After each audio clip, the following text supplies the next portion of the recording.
सेबी के पूर्व चीफ माधवी पुरीबुच के बुरे दिन शुरू हो गए हैं। पहले तो गद्दी से रिटायर हो गई और अब कोर्ट ने एफआईआर दर्ज करने के आदेश दे दिए हैं, क्योंकि गद्दी पर रहते हुए इन्होंने शेयर बाजार में धोखाधड़ी और नियमों के उल्लंघन जो किए हैं, उसके लिए अब इन पर कार्रवाई की जाएगी।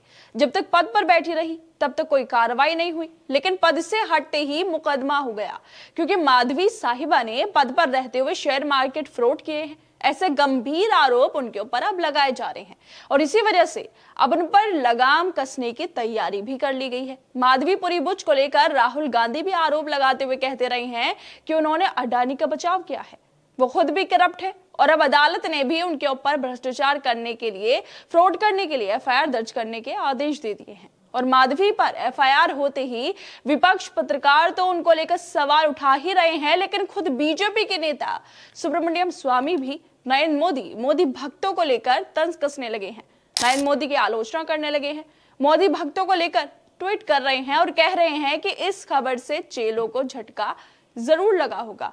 दरअसल कुर्सी जाते ही बाजार न्याय सेबी की पूर्व चेयरपर्सन माधवी पुरीबुच की मुश्किलें बढ़ गई हैं। मुंबई की एक स्पेशल एंटी करप्शन कोर्ट ने सेबी की पूर्व चेयरपर्सन माधवी पुरीबुच के खिलाफ एफआईआर दर्ज करने का आदेश दे दिया है।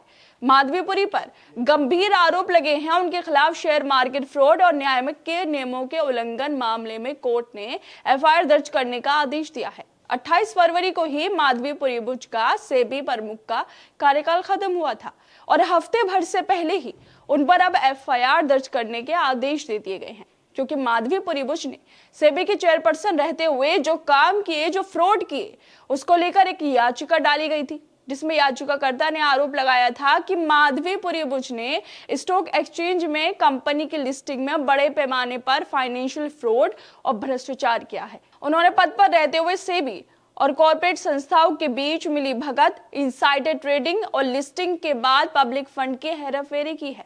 वो पद पर रहते हुए अपना कर्तव्य निभाने में बिल्कुल नाकाम रही हैं और इसी के चलते उन्होंने बाजार में हेराफेरी करने दी, जिससे निवेशकों को नुकसान हुआ।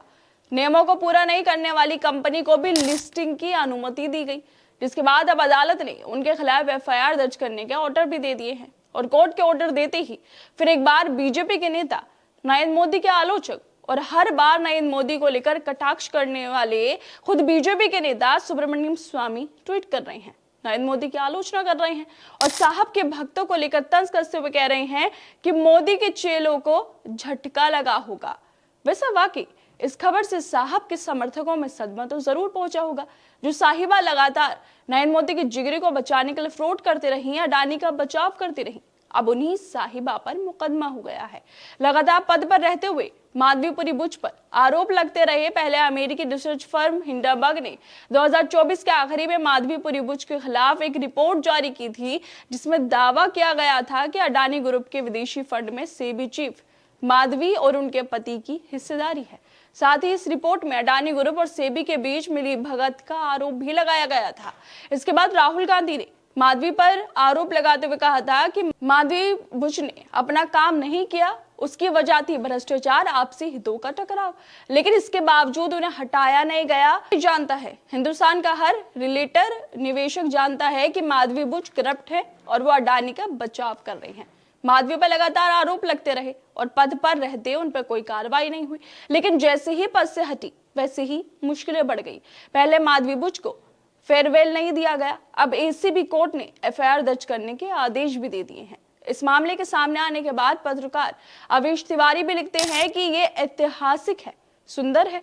मुंबई की एक अदालत ने पूर्व सेबी प्रमुख माधवी पुरीबुच और 5 अन्य के खिलाफ शेयर बाजार में धोखाधड़ी और न्यायिक उल्लंघन के आरोप में एफआईआर दर्ज करने का आदेश दिया है। जल्दी से जंजीरों में जकड़ो और पकड़ कर ले जाओ। भक्त भाई, आप सब सोचिए, जब तक सेबी चेयरपर्सन तब तक कार्रवाई नहीं हुई, पद से हटी, मुकदमा हो गया।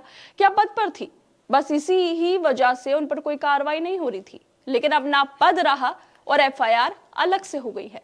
माधवी के पद पर रहते हुए शेयर मार्केट में कैसे फ्रॉड किया गया, कैसे निवेशकों के पैसे डुबवा दिए गए, कैसे भ्रष्टाचार किया गया, जिस तरह से आरोप लग रहे हैं, अब इसकी हकीकत भी जल्द सामने आ जाएगी कि पद पर रहते हुए माधवी ने किस किस को बचाया था और अडानी के लिए कैसे सेवाएं दी थी। वे सब देखना यही होगा कि कोर्ट में क्या कार्रवाई होती है और माधवी पर अभी और क्या आरोप लगाए जाते हैं।